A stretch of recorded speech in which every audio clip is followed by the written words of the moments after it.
the No, stream. you can't do it while I'm talking. All right, go back to the other thing. Hi everyone, welcome to Hey, the there we stream. go. We're professionals. Hi everyone. Yeah, we're back with more trans information for Yes. your ear stations. I don't know. I'm just trying to rhyme a thing. All right. Yeah, How's it going, Ash? You I'm all right? good. I'm. It's fine. It's All right, good. It's fine. Good. Yeah. So this is episode 2. And we decided to go kind of in chronological order. The next thing after coming out is how do you talk to doctors and get boob pills and all that Yeah, stuff. we were talking about what we were going to talk about next, and we were like, well, we could talk about anything, but we did coming out, so why not do and then, you know, just sort of like a large group of things, and it says in our title like navigating healthcare, so to speak, but there are also lots of other stuff that like small things that you want to probably address while we're talking about this kind of stuff. Yeah. Like name stuff and what have you, if that's interesting. Keep in mind, obviously, that we can only talk about what we have dealt with or what we have to do for these things. I can talk to you about what systems, and we can talk to you about what systems we've heard are the things that happen in other places, but we haven't done them, you know? Yeah. So we have like the England version from Ash. Yeah. And Canada version from me, pretty much. And that's only in the parts of England or Canada that we are in, as things vary so wildly that it is insane. Even in a teeny tiny country like the UK, it is a completely different experience in Scotland and in England and in Northern Ireland. And the advice we can give you is gonna be general. It's gonna be general advice or specific to where we are. Exactly. You know, I can tell you how it is in Alberta, Canada. Yeah. And I can tell you what it's like in the rest of the country, but I cannot explain what the system is, so to speak. It's that kind of thing. So just you know, disclaimer before we move into like, and now I'm gonna figure out step by step how to do a thing from these experts. It's like, yes, we would love to tell you those things, and there are resources as well out there that will. But we're gonna talk about our stuff. Yeah, I think the biggest thing that we cannot talk about for our own experiences is informed consent clinics. Yeah, like neither of us have that. No. It sounds like a good deal, though. Sounds like a really good deal, but it's not a thing in either of our countries, unfortunately. It is a thing in Canada, actually. Informed consent clinics do exist, just not where I am. So in like Toronto and Montreal, okay, yeah, those kind of places, there is informed consent, but not in Alberta. No. Yeah, no, I looked into it a long time ago. If my information is still accurate, that is true. Yeah. But it's been a couple of years. So. All right, where do we want to start, Ash? GPs, I guess. I was gonna say, I think the first thing to jump into is how to talk to your doctor about trans stuff. Because the first place people generally go is like their family doctor, right? Yeah. I mean, I know I did. I don't know about you. I didn't go to my family doctor because I'd already moved out. Sure, but point. Your family doctor is still your GP, the GP you go to. Your general practitioner. Yeah. So when I was approaching my GP, I was at university and we had a GP's office on campus, who did like all of the student body basically, and I had this was a weird experience for me because I went in for two things. Because I'm like, I do not want to book 2 doctor's appointments. That's you have 2 separate issues to go in for. That's already annoying. And I had an ear infection at the time. So those are very separate issues. Here's where it gets better. So I'm sitting in the waiting room. The GP comes out, and he's a guy I've seen before. Like we don't. A lot of the GP practices in the UK now don't have specific GPs for a patient. They'll just have like 5 GPs, and you'll see whoever they give Okay, you. so like the clinic is the place you go, and Yeah, then you see whatever doctor. Yeah. That has been my experience in the past like 5 or 6 years. It used to be a lot different. I would not have wanted to see the GP that I had seen for like 20 years at my parents' practice to go and talk about this, because like he's just known me too long. Yeah, it's been too long. Yeah, Yeah. I get that. I get that. But so the guy comes out, and he's like calls my name, and I go and I stand up and I walk over to him. He's like, "Just so you know, we've got a trainee GP in the office today. Like, is that okay? Like, if we go in and like a trainee observes and ask some questions?" And I'm like, "Sure, why not?" Why not? And so we go in, and I explain like I've got an ear infection. The most detailed explanation I've ever had to give for an ear infection ever. Apparently, trainee GPs need to know everything.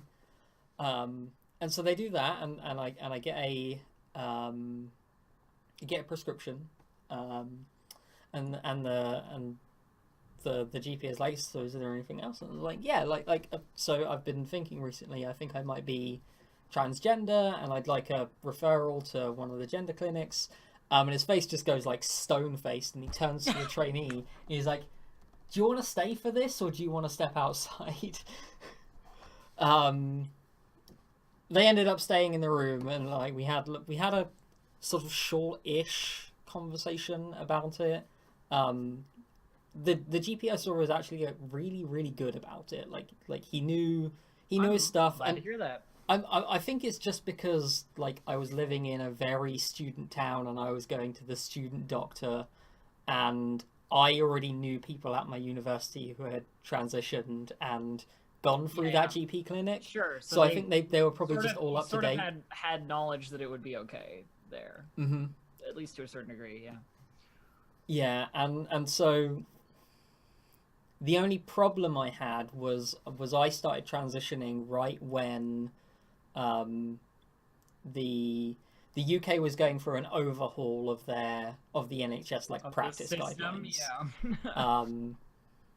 But I'll go into that later. Like my GP appointment was very smooth, and it was just a case of going in and being like, "Hey, I think I'm trans." See, I had a very separate sort of experience with that. When I came out as trans, and this is from the coming out portion last week, you all know, I came out in Montreal, where my family lives. But then I moved to Edmonton, across the whole country, to another place where nobody knew me, and everything was strange and new, and not as French. But Montreal has a super easy, super awesome, super liberal sort of system for all this medication-y stuff, trans stuff, and LGBT resources and so forth. Edmonton, not so much. Edmonton is like, yeah, it's like Alberta is the Texas of Canada. So my strategy basically was, where's the nearest GP's office? Okay, let's go talk to that person. Off we go. And then I went to the GP's office. I'm like, "Hey, so I think I'm trans. Help me out." And I did this before I had like researched anything, right? And the guy was like, "We'll refer you to this person or whatever. The waiting list is like 2 years, Yeah. And you can just wait." And I'm like, "Okay, cool." So I leave. And the next day, I come back when I know that guy's not working, and I try a different doctor in that same building. And this time I've done some research. And this same thing basically happened to me over the course of probably about 9 months of go to this office, see this doctor, go to this office, see this doctor, go to this office. Okay, and cross them off as I go as people who are not going to help me, who legally could help me, but won't. Yeah. Basically. But choose not to. By the way, so it's not a matter of like a GP can't prescribe you HRT, hormone replacement therapy, Mm-hmm. drugs in Canada because they can. They 100% can. It's within Yeah. their legal rights to do so. Um, and you know, if you know what you're getting into, then that should be the thing. Mm-hmm. But it's up to them. It's up to how comfortable they are giving you something that could potentially harm you, quote Yeah. unquote. In Fucking the scare UK, quotes. it's a bit it's tricky because the guideline of I say the UK in England because it's different. The guidelines say that GPs can prescribe what is termed as bridging hormones. Mm. And so that is like a very low dose Yeah, but um it's something, right? Like, something hormone regimen to between when you get your referral to the GIC and when you get there. but Um, so but they're generally not supposed. It's not that they're not allowed, but they are not supposed to um, do anything more than that because they're not trained to like monitor it. mm, Because the clinics have to do all the like advising of okay, you're gonna prescribe this much and you're gonna monitor with these many blood tests and then you're gonna bump it up to this much if like the levels need to go up and all of that. yeah, I mean, for me, it was one of those things where it was like, eventually, I got a prescription from someone because I tried so many times and Hmm. because I got really good at pitching. Yeah. Like, I became an absolute boss of, okay, this is what I need. This is what it is. This is the dosages I probably need. This is Hmm. exactly what is required, and this is how I feel without it. Please help me. Yeah. You know, Hmm. and I got really good at doing that. So eventually, you know, it paid off. Hmm. But you're right. Like, they start you out small, and the way that my GP did it when I first got my drugs was basically like, here's the Spiro, get a blood test. Spironolactone, by the way, drug. We'll talk about that later. Yeah. But here's the Spiro.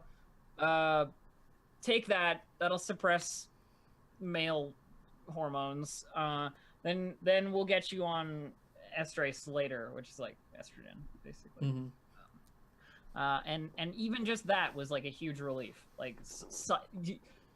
Like in my head, such a huge relief. Hmm. Yeah. You know, whether it did much or not during that point in time. Negligible, but psychologically, Yes. One of very those helpful. words. Psychologically is the one, I think. Yeah. Very helpful. Yeah. So if at first you don't succeed, know the things your GPs can do for you Hmm. and keep trying. Absolutely. Right? So I definitely know in the UK, or sorry, in England, I think it's England and Wales. They have what are currently called the Interim Gender Protocols. And that is a great big PDF document that you can find online. I'll post the link in chat.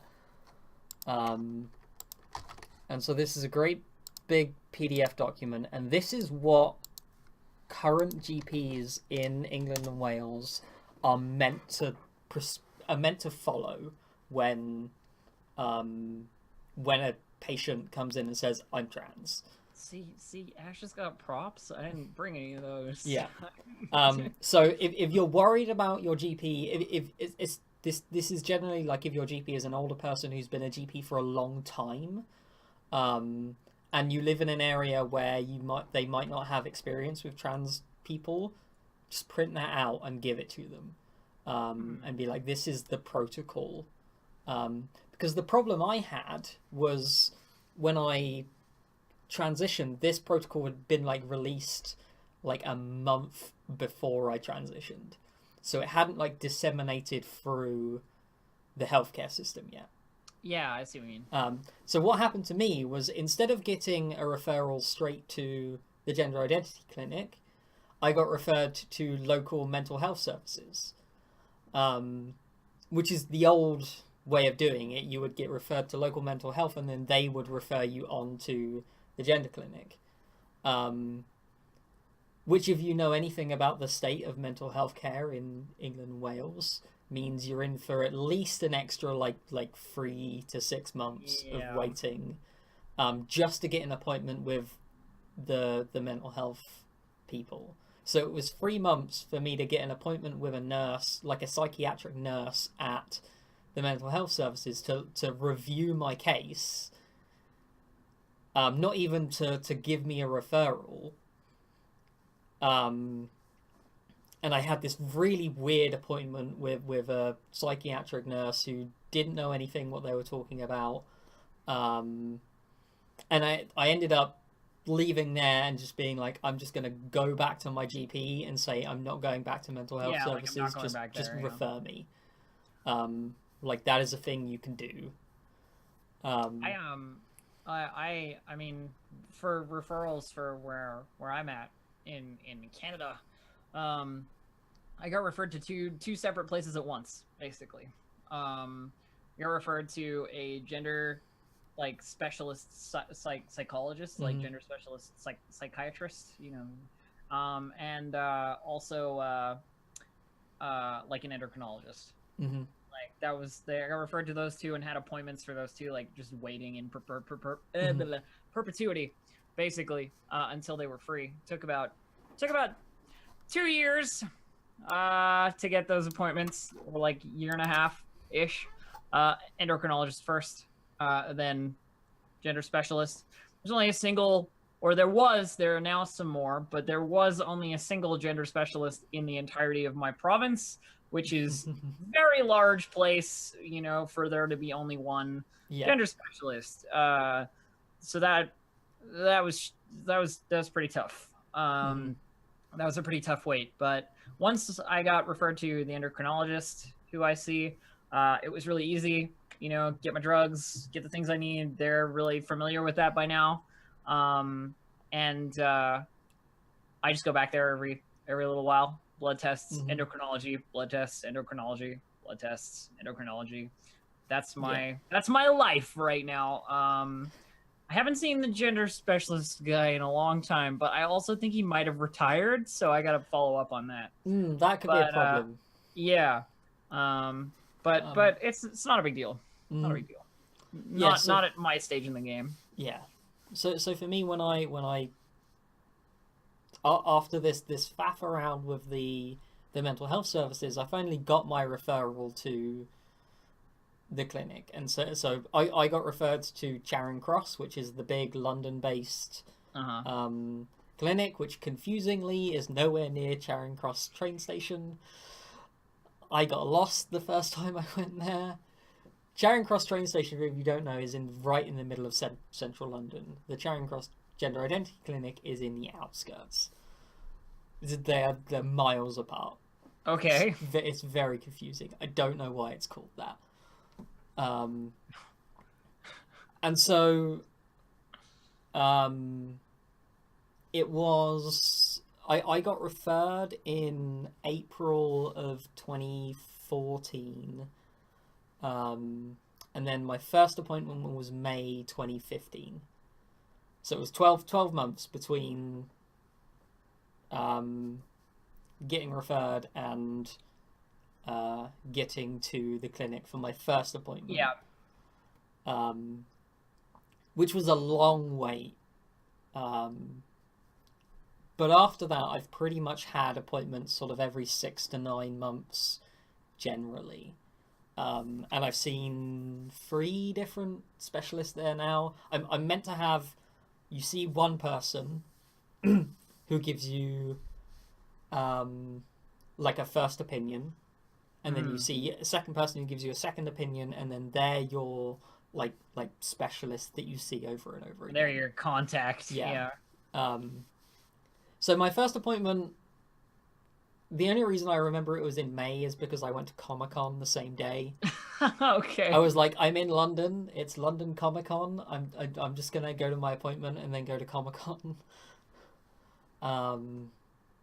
And that was sort of these appointments are the kind of thing where it's you're gonna sit in a room for an hour with someone and they're gonna ask you like from like your earliest memories to now to talk about everything that you think is related to your gender identity. I don't know if you had that. Did you have you had like Well, it was my like the psychology aspect of Mhm. my visit was very strange. Because there's one guy. Mhm. So he's pretty busy. Um, and when I went, it was very much where like I was already like well in my element. It had been like 2 years since I like decided to do any of this sort of Mhm. thing. Yeah. I came out and got all that stuff sorted, and I was like on the road, got my endocrinology stuff done before that. Like I'm on my pills, Mhm. I'm ready to go, sort of thing. And then I get to see this gender psychologist person Mhm. who, yeah, I mean, I think in my appointment it was very much like, here's a bunch of questions about stuff for somebody who's so much earlier in the process than you that it doesn't even make any sense for me to be Yeah. asking you Yeah. things. Sure. Um, as well as like, you seem to have your head on straight and know what you're doing, and you don't need like my extra advice. You Mhm. already know what the deal is. Yeah. So my hour of appointment was actually about 15 minutes. Like, Mhm. it was about 15 minutes of like, you are clearly not a person who needs my additional help. Yeah. Like, I don't need to refer you to another psychologist, Mhm. or I don't need to refer you to like, any work related stuff, Mhm. or other problems that you might have, or like anxiety, or whatever. There's none of that needed. Like, it was over in minutes when it could have been an hour, Mhm. basically.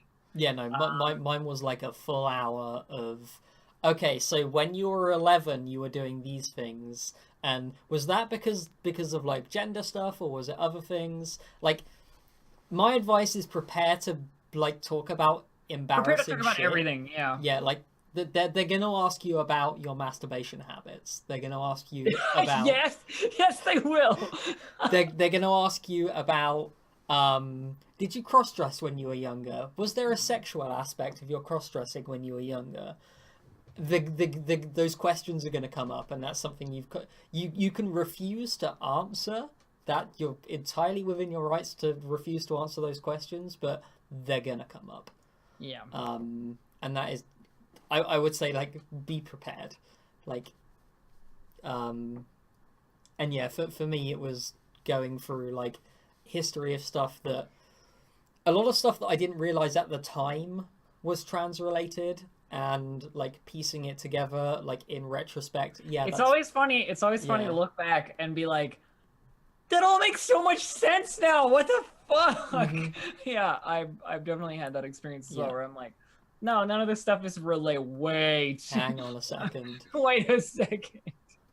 Um, but yeah, that wasn't even that appointment wasn't even when I got my prescription. That was so you get your first opinion on the NHS, and then you need your Jeez. second opinion, which is where you get like the recommendation um, for a prescription for a hormone prescription.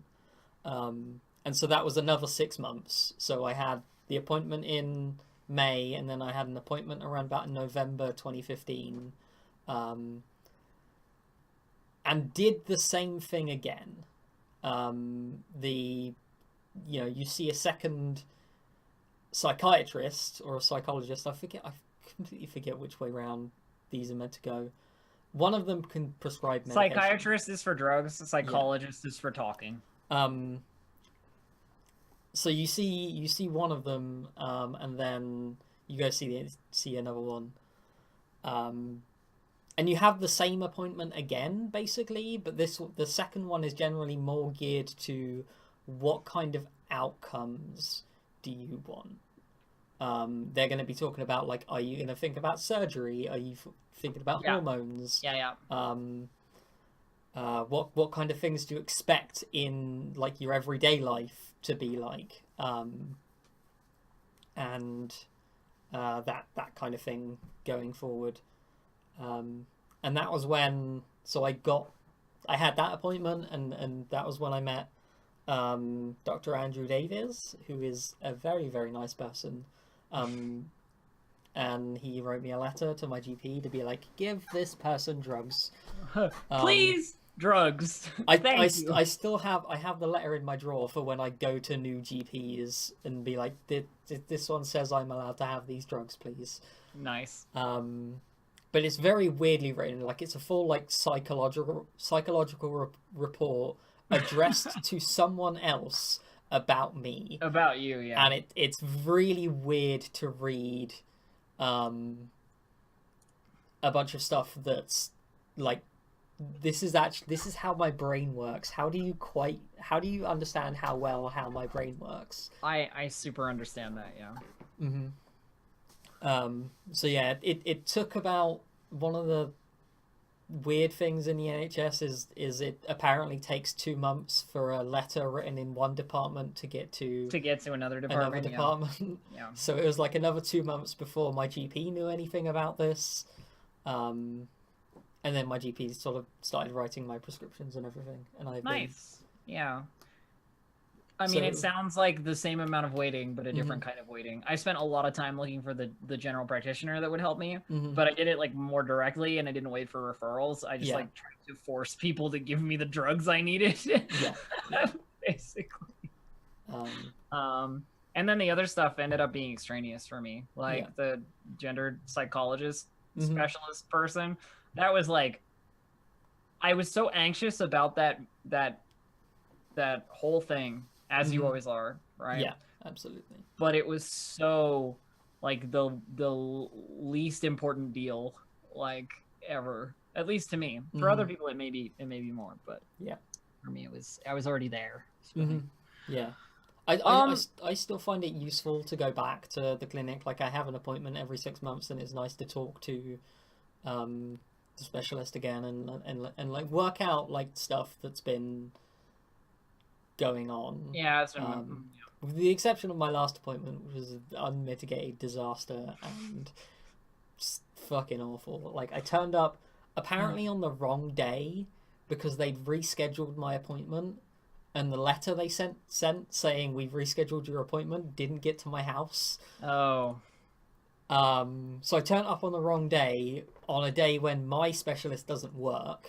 And they were like, we don't want to, like, you've come all the way, like, it takes me an hour and a half to get there. Yeah. And they were like, we'll see if there's anyone free to, like, give you, like, an appointment now. And the person I saw was just horrid. Disaster. Like, horrible person. I can't remember her name, but I probably wouldn't. I don't. Probably wouldn't say anyway. It's fine. Yeah. I just didn't have a good time with it. She made me feel like I was an imposter, and I understand. Like wasn't like that my head wasn't in it. It's the only time I've ever cried after a doctor's appointment. Jeez. Like it was horrible. But yeah, all my other ones have been great. I mean, that's good. Yeah. I would say, yeah. I mean, I've gotten used to the crushing disappointment of somebody not wanting to help me. I went through that. pretty quickly with GPs, so it worked out. Yeah. Do we want to talk about drugs? I feel like drugs is. Do we want to talk about drugs? Do we want to talk about drugs, guys? We're gonna talk about drugs. Yeah. Let's talk about drugs. Sure. So I've been on hormones for, like, in general, for 2 years-ish now. The funny thing about me on that regard is I think Katakahasa would know better than I do. One of my mods would know better than I do how long it's been. Yeah. Because I just don't keep track. It's been about 2.5, 3 years, probably. So it's been some time. Yeah. Sorry, I interrupted you. Well, I was going to ask. My follow-up was that was how long have you been? How long have I been? Yeah, Yes. well, there you go. So the stuff that I take, so I have a couple of things. They're here on my desk. Let me. You have actual pill. I've never seen those pill bottles in real life ever. So these big white ones are Spironolactone, which is spelt like it sounds.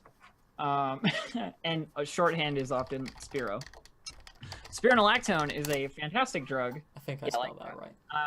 That is for suppressing androgens. It's an anti-androgen drug, which basically means that if you're taking Spiro, you're suppressing testosterone and like the various male things that your body does. The problem with Spiro is that it's also a diuretic.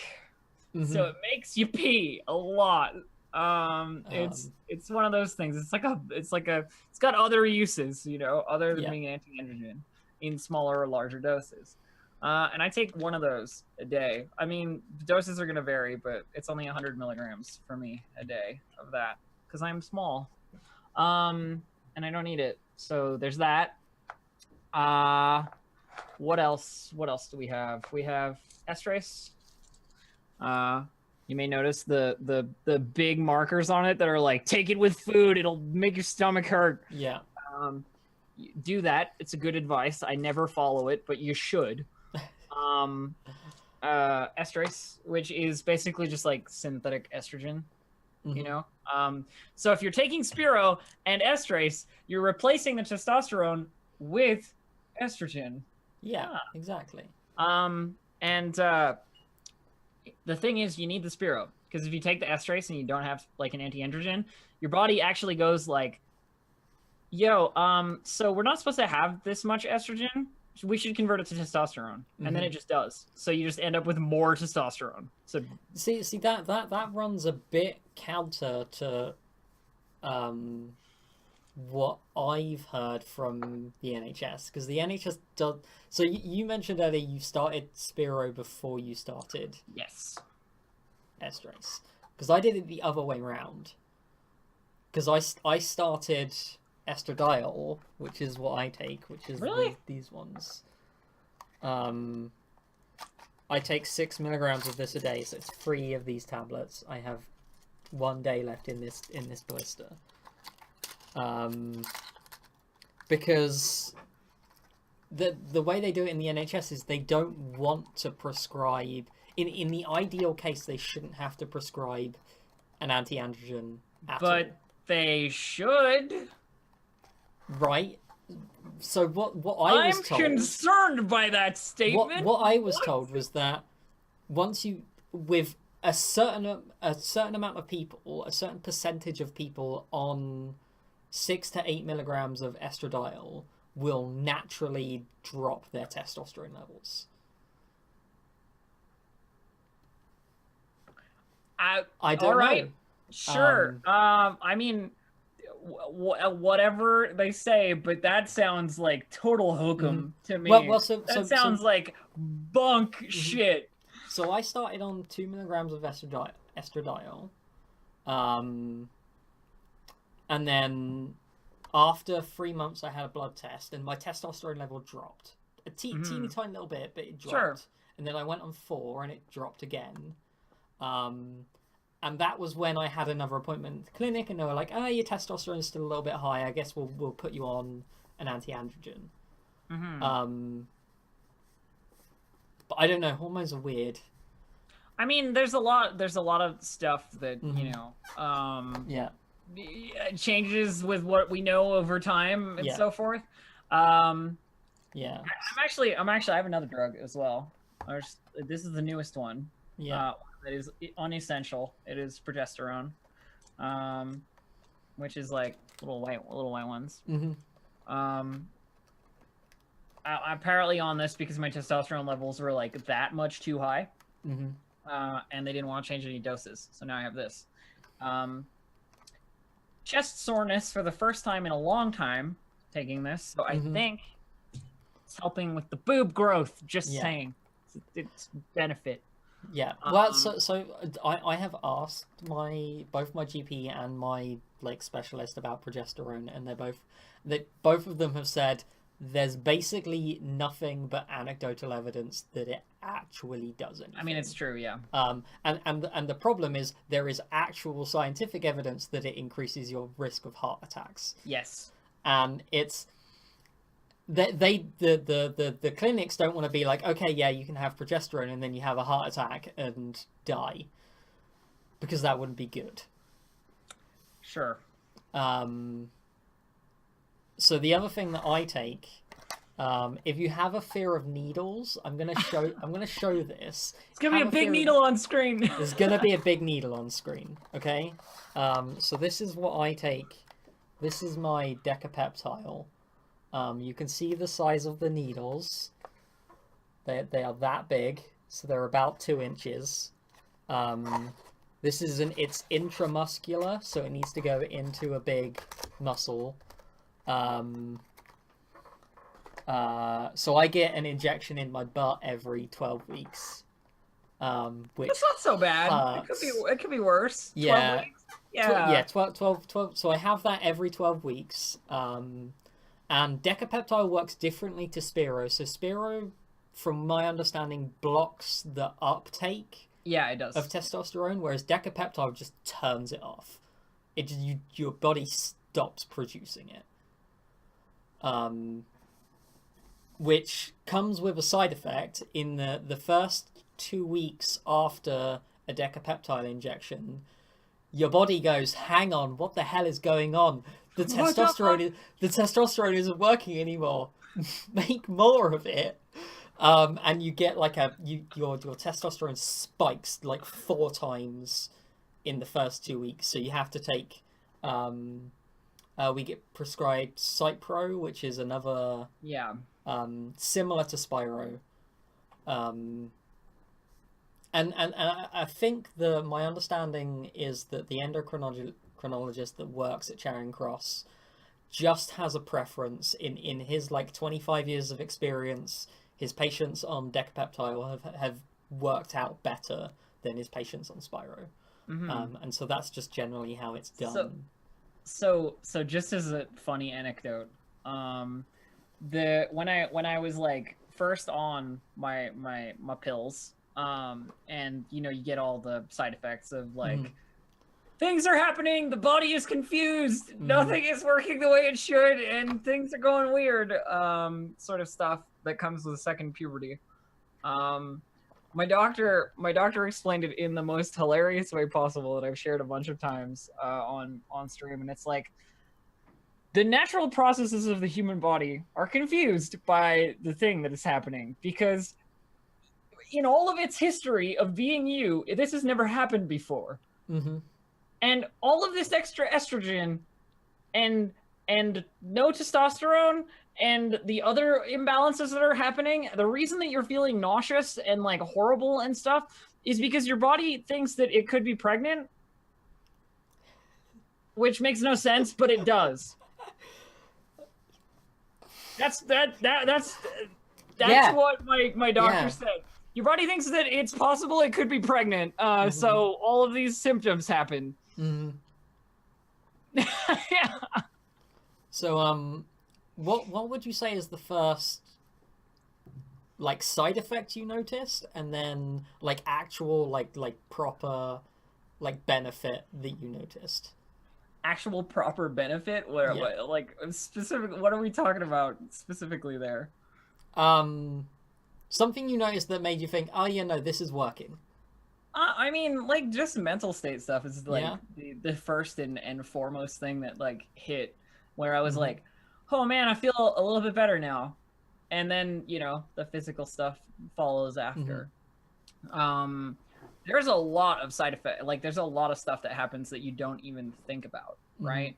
That you don't even consider as a thing. Like, people will say yes or no to this, but I felt a further breadth of emotion available to me, and I cried a lot easier than I used to. Definitely. I never used to cry. Physically could not produce tears. Now I cry at fucking Yondu saying that he's Star-Lord's daddy. And I'm like, yep, here come the waterworks. God damn it, Ash. The first symptoms that I got were like nausea. Like I had some serious stomach problems, and I still do to a certain degree. Like, it's just a matter of finding that dose that is the right one and so forth. Like it I don't know, it's a thing. For me, it was like tiredness. I just got so tired when I started estrogen and when I started the anti-androgen. I had like 2 weeks where I just had to sleep. Yeah. And I was Yeah. like, I cannot be awake for I mean, more because than there's like just like a lot 7 happening hours. to you, right? Like there's just Yeah. like a lot going on, and you know, they don't call it second puberty for nothing. There's like that awkward adolescent phase that you get to go through again. It's fucking Yeah. great. Yeah, definitely the best thing ever having to do that again. And in more ways than one, right? Because it's like medically, yes, like there's stuff happening to your body, but also like learning things and knowing stuff and Yeah, exactly. acting certain ways and, you know, moods and Mm-hmm. what have you. Like it's all a thing that like is thrust upon you for the second time in your life usually. I think so. So one thing, like a lot of people mention that they start crying more, but I found like the opposite is true as well, in that I laugh so much more. Oh yeah. Nowadays, it's so much easier for me to just like break down into a fit of laughing and not be able to stop. I mean, it's that breadth, right? It's that breadth of emotion that opens up. It's weird. Yeah. It's super weird, and I can only explain it to you if you've ever experienced it. Yeah. Like, it is hard for me to say. Like, imagine many colors in a rainbow, and all the similar ones are actually the same. You can only see them as the same, and then suddenly you see they're all different, but only slightly different. Yeah, see, no, I get that because I'm colorblind. That's kind of the way it works. Yeah. Yeah. Well, I mean, yeah. Okay. But yeah, it's definitely like emotionally, I feel like I'm almost a completely different person than I was 3 years ago. But that also comes with the idea of like, just the psychology of the whole thing, right? Like, I didn't like myself before, and thus I didn't take care of myself, and thus I was a miserable fuck. Yeah. And now I'm just a miserable fuck sometimes. Yeah.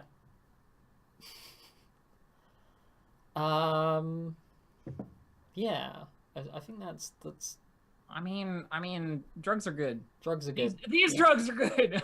These drugs are good. Yes. It is all like 100% worth it for the mornings when I wake up and I go, yeah, no, my boobs feel bigger. Yeah, it's nice. Yeah. Definitely good. At the moment, I'm kind of going like, yeah, it's going pretty good. I'm all right with that. It's been 3 years. I'm happy. But there's also like so much other stuff that happens with your body that's like really weird, right? Just like things that change that you didn't expect to change. For example, skin is way softer, way softer. Okay, and like aspects of your face change. And like just weight distribution in general is different. The way that like fat accumulates, you know. So I've muscle mass, like it's all so really different. What's really really interesting for me, and I think most people hate me for saying it. In the 2 years since I started, I have not gained or lost any weight. But I've gotten bigger. Like I think similarly, yeah. Because you lose all that really dense muscle. Because you're the thing about testosterone is it makes your muscles grow really big. That's why bodybuilders take it. So you lose all your muscle mass, and then you start putting on like body fat again. And we're both pretty skinny, and I was a lot more skinny before I started hormones, and I'm not anymore. But I haven't like gained. I'm the same weight I was 2 years ago. But I look at myself and I'm like, where has all of this fat come from? Daphne in chat mentions one that I totally forgot to mention, and that's sense of smell. Weirdly, way better. Way better. Like horrible smells make me like sick. You know, like it's like the worst, and I never would have noticed before. Like the kind of stuff I never would have noticed. Yeah. The weirdest one for me, Ash, and this is just like some stupid thing that I always show off when this conversation comes up, is there's one part of my face right here that is completely different than it used to be. There's this little pouch. That wasn't a thing before, and now it is. I got like a little frog mouth.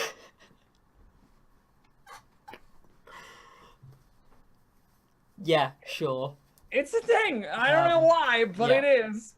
No, I don't think I've gotten anything like weird. Like my acne cleared up, which is great. Like I used to have like loads of acne all over my head, and my scalp, and that's cleared up, and my skin in general is a lot clearer, which is great because I don't like having spots. Mm. Um, Yeah, that you see, that's the trick, guys. You got acne, just transition. just transition. Yeah, it'll fix it right up. That's not good advice. I'm trying to think what else. Like, so I think the weird thing for me is not just my sense of smell changed, but my actual like smell. Like I smell different, Like you smell different. My girlfriend will say the same. Like you smell different than you did 2 years ago. Which makes sense. Different chemical makeup. Yeah, exactly. Letting off different pheromones and shit. Should we open the floor to our lovely chat associates? Yeah, I think that's a good what time it is to... that they might want to ask that we can answer. In keeping with the sort of like medical stuff, hopefully. If not, well, we'll just answer some questions and it'll be fun and stuff. This topic kind of went everywhere, so it's okay. Chat, all you people in chat, hook us up with the stuff that we can lay down for you informationally and curiosity-ly. Yeah. I will say, while we're waiting for chat to like catch up, if you're on the NHS, you can 100% get funding for laser hair removal. Really? Damn.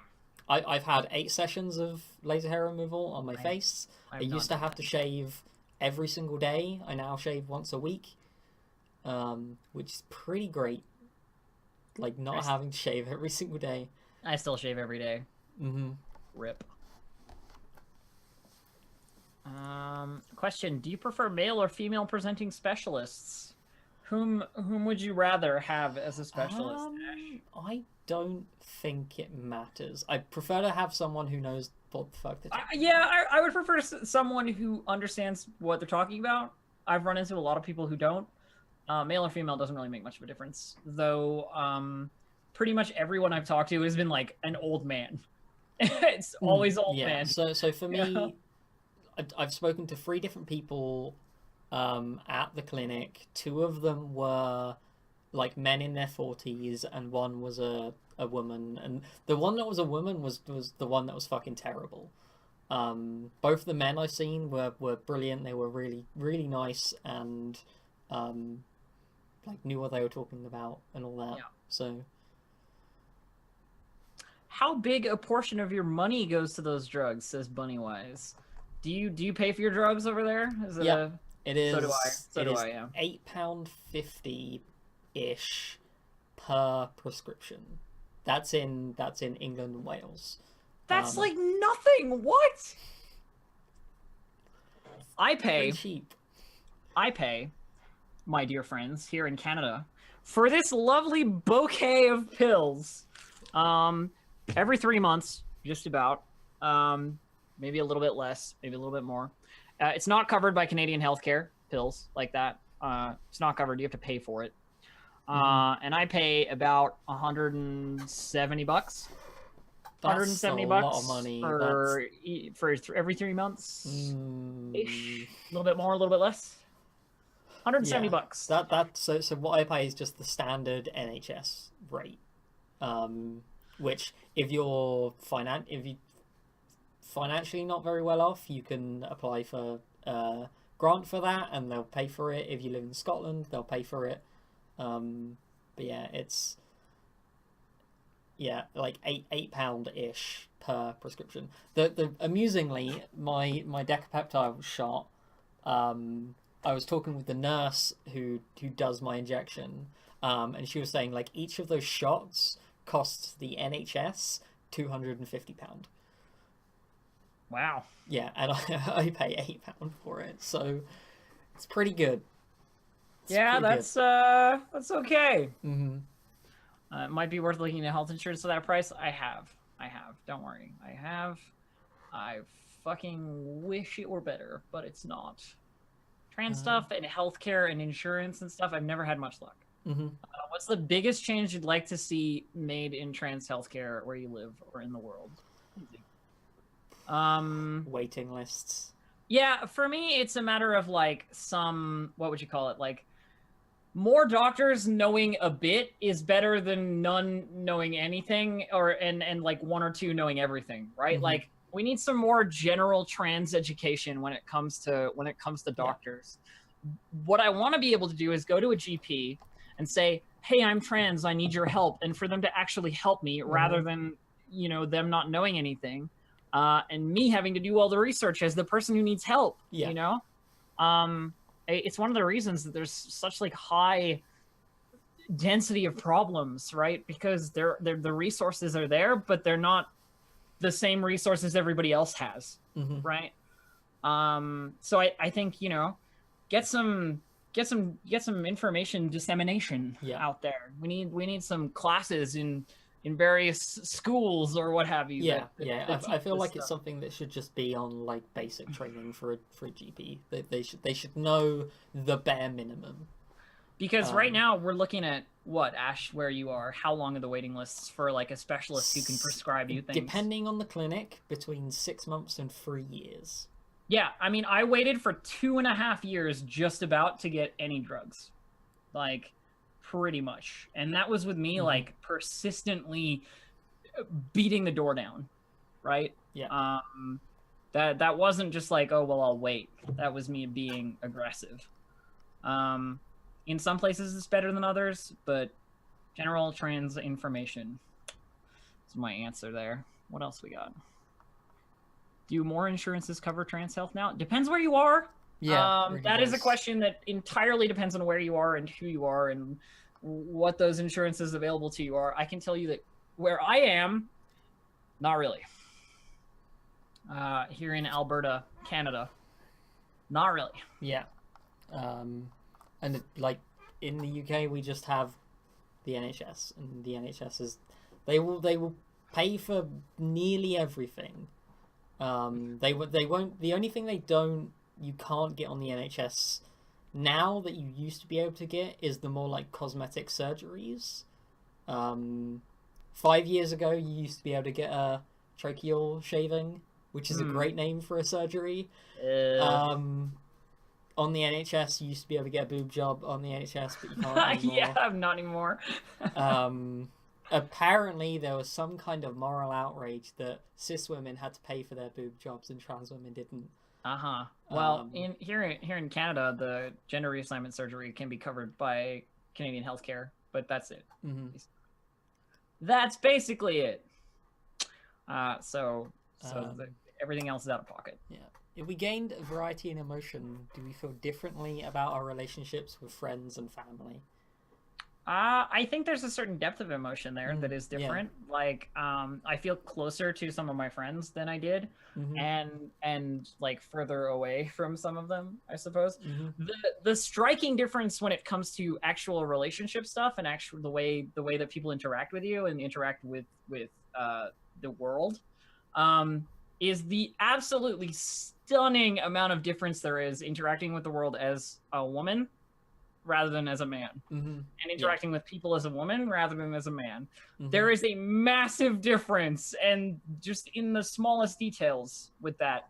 And so it's more about that than it is about depth of feeling, so to speak. I think with a lot of stuff, I don't know if it's necessarily like my emotional changes, but I'm definitely a lot closer with my mother now than I was before I started hormones.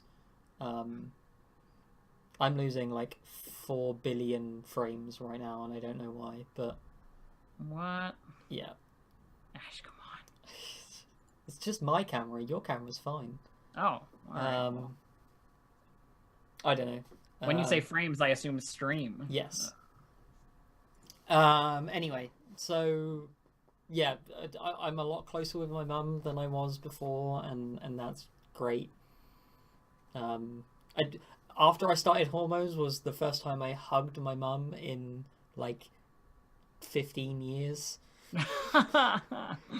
So that was nice.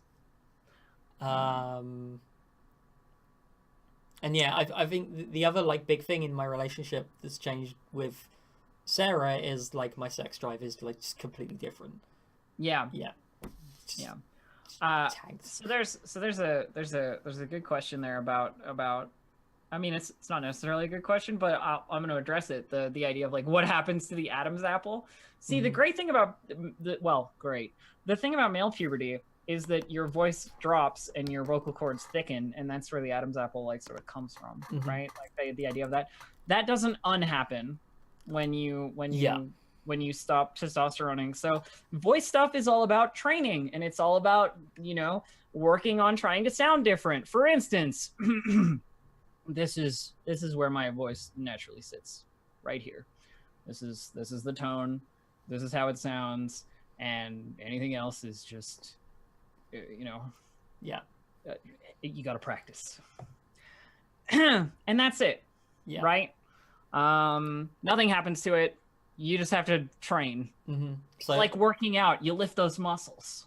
So I haven't done any vocal coaching or anything like that. Me neither. I got a referral to see a specialist, but it turned up at a time where I really didn't have the time in my life.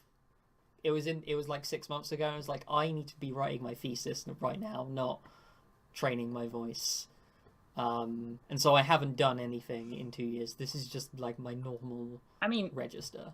I mean, yeah, and all of this is like, unless you can, you know, talk about throat surgery or whatever, but that's something that I find incredibly scary and would never do. But that's just me personally. I can't speak for everybody, obviously. Is it worth getting a tracheal shaving? I mean, if it's giving you like enough dysphoria that it's down to your discomfort. Yeah, if you really hate it, then yeah, do it. I know Laura K. Buzz got tracheal shaving, and she's posted pictures like before after pictures. It does really work. I mean, it's exactly what it sounds like. They just take a file to your Adam's apple. Yeah, because your vocal cords have thickened. They unthicken them by filing them. Well, no. So it doesn't change your voice. No. It doesn't. No, it I don't know. Just gets rid of the like prominence. Oh, fair enough. There is one like there is a surgeon in Korea who does shortening of the vocal cords, and it's done when you're awake because you have to hum while you're doing it. Yeah. And they put like a stethoscope down your throat. Stop, Ash. I can't deal with it. Stop. It's pretty horrible. Do you see trans specialist doctors becoming something that's going to be a field of medicine, like gynecology, endocrinology, that kind of thing, like trans specialists? I mean, it already is. I think it kind of already is. It's just that right now we don't have enough. There aren't enough doctors, and there isn't enough money, at least in the NHS, that there isn't enough money going in to hire more practitioners to deal with the demand. You know, the waiting lists. It's the doctor supply demand thing, right? Like there are a lot of trans people who need care, and there aren't a lot of doctors who specialize in that field, and so general knowledge, I think, more important. Yeah, I feel like a big thing is it is entirely true that there are more people coming out as trans now than there were 10 years ago. There aren't more trans people, though, I don't think. Yes, there aren't more trans people. It's just more people Important distinction, right? But the medical services have not caught up with that level of demand. Yeah, we're still in the old level of doctors with the new level of demand. Basically. Yeah. What else we got? Chat. Okay, yeah, everybody responding to that vocal cord surgery thing. Thank you. I'm glad you all feel the same way I do, which is holy crap, what the hell. Let's see. Anything else, chat? Bestow upon us your questions, and we shall answer them. Do we know? Does the NHS offer anything for like non-binary trans folks? Yes. Yeah. It is not. It's not like written into the guidelines. I cannot give you advice on how to get that. But most of the specialists at the clinic, if you say, I'm non-binary and I'm looking to, I don't know how to describe it, like halfway transition, I'm looking to start like hormones. It's one of those things where you have to know what you want. Yeah, you have to declare your expectations, so to speak. And they will be able to help you out. Like if you're AFAB and you're non-binary and you want to start testosterone, that is something that the NHS can do for you. And slight quills, I like your statement there. You say the old level, but I've seen a great improvement over when you were younger even. You're right. Things are improving. It's good. More Things doctors, it's good. But they are not better. They are just a little better. You know what I mean? Like, things are going up, but they have not reached the level required yet. Do we have any tips for managing the awkward phase between requesting services and actually starting hormones? So, funny story for you. I'm still doing that. My documentation is all male still. Everything I have is like my dead name's on it, my passport's, male presenting, and all my documentation is male presenting. The easiest way you can deal with asking for things, actually asking about trans things and having to present a male personage while not being male, is just don't care. Yeah. I know that sounds like really like blasé, like, oh, I brush off your anxiety by saying don't care, but like the less you give a crap about anyone who looks at you, the better you will feel. Yeah. I promise you that. And it's hard, and it is hard to do it. I get it. But like, I get on planes and just, this is my passport. Stop me if you want, I guess. Let's do it. Like all that kind of stuff, and services in general. The reason I haven't done any of that stuff is because there's a whole birth certificate, Australia, Canadian government going on. It's just like a fucking nightmare. But I think the awkward thing, and we talked about this a bit last week, is that every teenage girl goes through exactly the same stuff we're going through, except they do it 10 years beforehand. Yeah. So we all have awkward phases of learning, like, what kind of clothes we need to wear. I would suggest long sleeve stuff if you have broad shoulders, for example. Learning what looks good on you is a but you're gonna it's gonna be awkward, and you're gonna have to learn how to do makeup if that's a thing you want to do, and all of that jazz. Red Eye Ragnarok, I don't have any experience with antidepressants or anything like that. I can't say I cannot relate to experience. And this is the other thing, right? Like we can't talk about it if we don't know about it. And I don't think either of us is on anything currently that would like conflict or mix or whatever. I'm not on any depression meds or any antipsychotics or anything like that, and I can't speak to the effects of those things because it's not something I've ever looked into. I'm sorry. I'm sure the answer to that question is out there. However, do we want to talk a bit about bottom surgery? A little bit. We don't have to. I mean, what do we need to talk about? It's fairly self-explanatory. Question is like our personal opinions on bottom surgery. Oh, like personally, sure. Because like I don't know the surgical practice. I'm not a surgeon. Sure. And I haven't looked into the actual application of such. I have because watched a full video. I cannot do that. I will suffer the results of such a thing, so to speak. Like I will reap the rewards of the process, but I don't want to know. It's just better that way. I can certainly talk about this on my own stream at some point if Elf doesn't want to go into details, I'm all for anyone doing things that makes them feel better about themselves. And dysphoria is a thing, and you know, you want to get rid of it and do what solves that problem. I mean, I know I want to get there. Yeah. Eventually. Right. See, and I've been on the fence for this for the past 2 years, and I still haven't made up my mind. It is a point of great dysphoria to me in intimate situations, and as such, I do want to get there. It's just I'm not in a rush. Yeah. Well, that you don't need to rush, I guess. But But yeah, I feel like some days I want it, some days I don't, and I don't want to be. I almost feel like I wouldn't be reducing the number of like dysphoria days by getting it, because I feel like I'd just be like, okay, but I have equal number of days where I still don't like my genitals. I understand that. And I'm still not sure where I am on it. Unfortunately, it means the GIC is probably gonna discharge me at some point, because they won't hold you forever. They can't hold me on their records forever. So if I'm not gonna get a surgery, they're gonna be like, well, you take your drugs and leave. Yeah. All right. Maybe one more, I guess. Yeah, I feel like one more. We're hitting the end of our stride here, I think. What else have we got? This is your last chance, friends. Hit us up. Let's go. Some stuff about unfriendly countries, so forth. I've never been to any of those places, unless I can't say. I would not go to a place willingly. Yeah, no. Where I would be persecuted. So I did a recipe for disaster. I will say I went to Tennessee, which is not.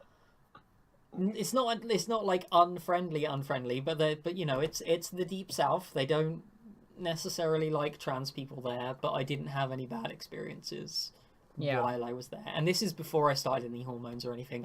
I was awkward baby in your trans awkward phase, point. awkward baby trans, exactly. My problem is I'm really bad at like social awareness. So Sarah notices when people are looking at me strangely, but I don't. So I'm like, oh, I didn't even notice they were talking about me. Never mind. I mean, I'm just like acutely aware of anywhere that I go that could be dangerous. Yeah.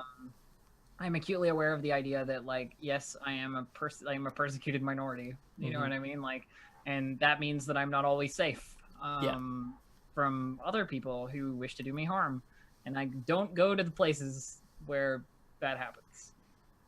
Yeah. Pretty much. That's just the way. It's the safest way. Yes. Yeah. I prefer to do my socializing on the internet. Yeah, no, the internet's great. Cool. All right. Oh wait, here we go. Ezekiel's got one with a hypothetical here. This is a dangerous question. Dangerous question. It's a dangerous question. Hypothetical. You're given a magic pill to give you exactly what you want. Can you describe the result? Pretty much. I'm assuming you mean a pill now to change me now, but remembering all of this. Because what I actually want is just to be like having been born cis. Like having been born female. Yeah. Like having been born a woman and been a woman the whole time. I'm sure my life would be a lot more comfortable. But as of right now, I don't know. I think I'm pretty happy with how I am, who I am, so forth. I'd go for that sweet SRS, the sexual reassignment surgery. Yeah. And just call it a day after that. Yeah. I think for me, like right now, if just instantly change things, it would be Adam's apple, probably C-cup boobs, and a bigger butt. That's about all I want. And a higher sex drive. There are 1,000 tiny things I could list off that are things that give me dysphoria or make me feel uncomfortable about myself, but I think that's true of everyone, right? Yeah. To a certain degree, there are things that we all feel, self-conscious about or screwed up about, or that make us feel bad. But changing all of those tiny details would only open up other tiny details, I'm sure, were I to do that. And so, yeah, I think pill right now would be get it all done. Legal documents changed, sexual reassignment surgery, be at the end of the transitioning phase and be transitioned, Yes. And then move on from there. And I can still talk about my experiences and still be part of the trans community and champion as much as I can, which is what I try and do. Yeah. But that like all the stress would be like past. Yeah. That's my answer. Okay. Cool. I think that's it. I think we're good? Yeah. I think we're good. Yeah. All right. Thank you, everyone, for tuning in to our lovely second episode of Trans Agenda. I've had a lovely time, Ash. Why don't you do your shout outs first, even though we're on where you live? Hi everyone. I'm Ashley Nova. This is my channel. I stream games and such. I pretty much only have one scheduled stream left before the end of the year, so that's tomorrow evening. So if you want to come hang out, come do that, and then I'll be back after Christmas. And yeah, hi. And I am Distracted Elf. You can find me at twitch.tv/DistractedElf or on Twitter at DistractedElf. I'm gonna be streaming a lot more, so you can just come watch me instead of Ash when Ash is gone. But important detail is that I think for December we're done right now for the Trans Agenda, right? Yes. Our initial plan was to make it bi-weekly, but then we realized bi-weekly would run into us doing the first episode and then no more episodes till January. Yeah. So we wanted to get these two at least so that we could then have some more. Yeah. Look to the calendars in January. Yeah. For our triumphant return, because both of us are very busy with Christmas stuff. Yeah. I feel like either the 2nd or the 9th of January will be when we. I mean, the 2nd sounds good to me. Do you want to just pencil it in? We'll just call it 2nd. My only worry is the 2nd is my dad's birthday. Okay. So I need to find out if we're doing anything that day first. We'll figure it out and we'll get back to you. But yes, so January is when we'll have our next episode, sometime in January. Yeah. The show is not going anywhere. Don't worry. We're just on a little December hiatus. Yeah, exactly. And as always, if you have like suggestions for topics and stuff, feel free to like drop them in our respective social medias. Please hit either of us up on Twitter if you have anything to say or you want to ask anything, or you have an idea for a topic. Yeah, I would love to hear it. And the other thing is, we're absolutely it's been asked, we're gonna have guests. Yeah. At some point, we have a couple of ideas of who we want to bring on. If you have ideas, send them to us. What I'm really curious is if there's any like trans guys who are on Twitch who you want us to talk to, because I don't know any, and I'd really like to. We don't have a lot of experience with the trans guys. Yes. A lot of trans girls that we know, but not a lot of trans guys. Yeah, so that would be great. Cool. I think we're done. Yeah. Cool. All right. Later, okay, everybody. We're gonna go. Bye.